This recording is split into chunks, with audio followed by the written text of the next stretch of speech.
check out the new Dano's Primo chicken wings. So all you have to do is get the Primo and sprinkle generously, cover your chicken, follow the recipe. It actually says Dano-Mite wings on the label. 350 degrees for 1.5 hours. All right, it's been exactly 1.5 hours. We're just gonna let them sit for just a minute and then we're gonna get a bite. All right, my friends, so it's time. 1.5 hours at 350, you get the crispy skin. Look at that perfect seasoning on there. But we're just gonna go in and get a bite. Now, what's going on right now is my brain going, oh my gosh. One of the best chicken wings you will ever have in your life. Oh my goodness. Give it a try for yourself. Let me know what you think. We'll see you next time. Keep sprinkling, my friends.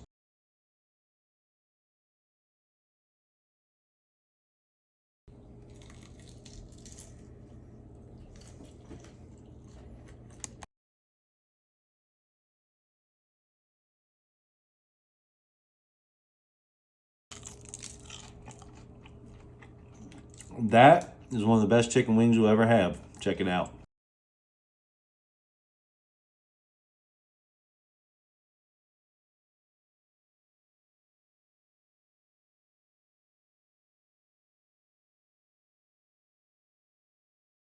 All right, now there you have it. Just like the original chicken recipe, we're going into a 350 degree oven for 1.5 hours. That's it.